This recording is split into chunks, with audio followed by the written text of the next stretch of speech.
Classes Bharata ವರ್ಷ, ಭಾರತದ ಭೌಗೋಳಿಕ ಲಕ್ಷಣಗಳು ಮತ್ತು ಪ್ರಾಗೈತಿಹಾಸಿಕ ಕಾಲ. ಈ ಒಂದು ಚಾಪ್ಟರ್ನ 2ನೇ ಪ್ರಶ್ನೆ, ಭಾರತವನ್ನು 2 ಸಮಭಾಗಗಳಾಗಿ ವಿಂಗಡಿಸಿದ ನದಿ ಯಾವುದು ಅಂತ ಕೇಳಿದ್ದಾರೆ. ಸೊ ಭಾರತವನ್ನು ಈ ನದಿಯು 2 ಭಾಗಗಳಾಗಿ ವಿಂಗಡಿಸುತ್ತೆ. ಒಂದು ಉತ್ತರದ ಎತ್ತರ ಪ್ರದೇಶ ಅಥವಾ ಮಾಳವಾ ಪ್ರಸ್ಥಭೂಮಿ ಹಾಗೂ ದಕ್ಕನ್ ಪ್ರಸ್ಥಭೂಮಿಯಾಗಿ 2 ಪ್ರದೇಶಗಳಾಗಿ ವಿಂಗಡಿಸುತ್ತೆ. ಏನು ಮಕ್ಕಳೇ? ಉತ್ತರದ ಎತ್ತರ ಪ್ರದೇಶ ಅಥವಾ ಮಾಳ್ವಾ ಪ್ರಸ್ಥಭೂಮಿ ಅಂತ ಕರಿತೀವಿ ಇದನ್ನ, ಅಲ್ವಾ? ಸೊ ಅದೇ ರೀತಿ 2ನೇದಾಗಿ ದಕ್ಕನ್ ಪ್ರಸ್ಥಭೂಮಿ, ದಕ್ಷಿಣ ಭಾಗದಲ್ಲಿ ದಕ್ಕನ್ ಪ್ರಸ್ಥಭೂಮಿ. ಈ ರೀತಿಯಾಗಿ 2 ಭಾಗಗಳಾಗಿ ಈ ನದಿಯು ಭಾರತವನ್ನ ವಿಂಗಡಿಸುತ್ತೆ.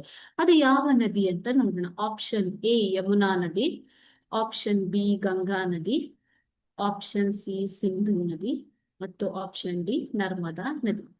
ಸರಿಯಾದ ಉತ್ತರ ಬಂದ್ಬಿಟ್ಟು ನರ್ಮದಾ ನದಿ. ಭೂಪಟವನ್ನು ನೋಡಿದರೆ ನಿಮ್ಗೆ ಕಾಣಿಸ್ತಾ ಇದೆ ಇಲ್ಲಿ ನರ್ಮದಾ ನದಿ ಅಲ್ವಾ?